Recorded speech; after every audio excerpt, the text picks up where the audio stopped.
Back in 1980, when I first joined the Air Force, and my supervisor brought me into his office and said, do you understand what the word mentor is? I am going to be your teacher. I am going to show you the way, what you need to do to build a foundation so you can have a successful career. And I've tried to model my career based on what he taught me as a one-striper way back when. Mentoring, I think, is something that was being done when I came in back in 1980. So I believe mentoring is something that is necessary. I believe that you got troops working for you. It's your duty, your commitment to take them at a certain point in their career and find out where they're going, what they want to do, whether they want to be a 20-year man or a woman or a 4-year person or go to OTS or whatever.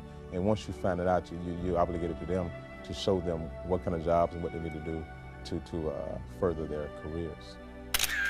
As an inductee, I plan on helping my people reach their maximum potential by affording them every opportunity that comes up in the way of educational opportunities or whatever training is available for them.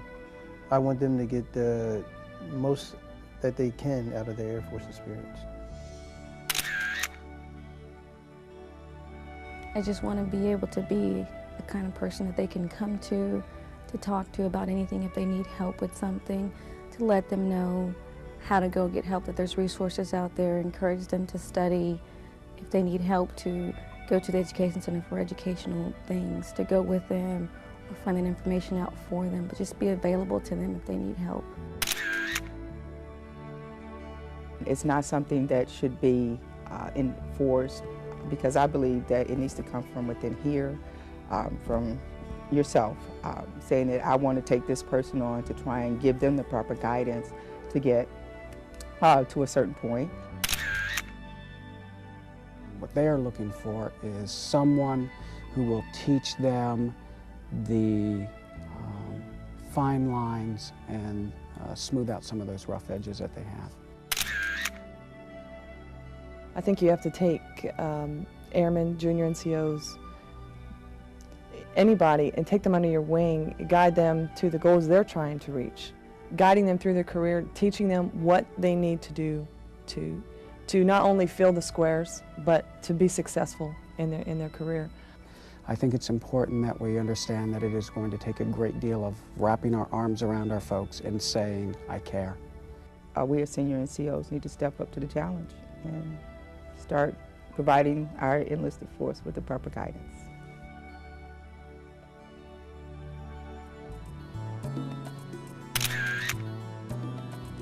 The first thing you need to know is that you're actually leading by example.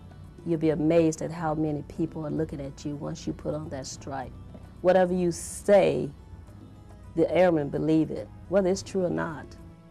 Once you become a senior NCO, automatically the expectations shoot through the roof, and they're already looking at you to conduct yourself in a different manner or to walk in a different light.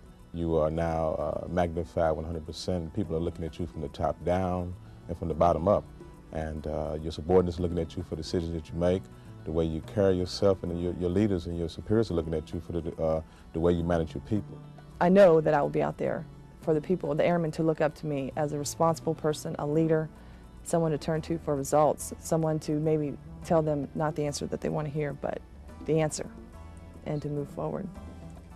Our master sergeants are going to be the empowerment that is going to drive the day-to-day operations in today's Air Force. They are always going to be looking up to you, so if you can portray a good image and always have a positive attitude, then you can reflect that, and they'll also reflect a positive attitude because they watch what you do. Integrity, doing the right thing at the right time, every time.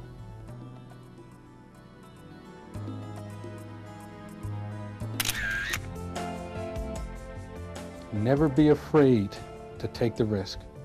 The decisions are not always going to be right. The decisions are not always going to be popular. But sometimes you have to make the tough call. You can't be a leader sitting behind a desk. People need to see you. Everybody's asking, well, what can the Air Force do for me? Well, it's a 50-50. What can I do for the Air Force? You do not necessarily have to be the end-all for everything, but you should be the gateway that will find the end-all or the answers for those individuals.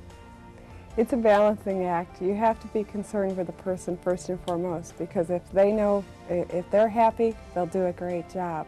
Usually once you look at all the angles, there's always some kind of, there's almost an obvious, there's always an obvious way to solve it. You need to go ahead and really start thinking as a senior NCO now. That's our motto, senior NCOs making a difference, and I think that they need to come ready. What we are doing now is not for our Air Force.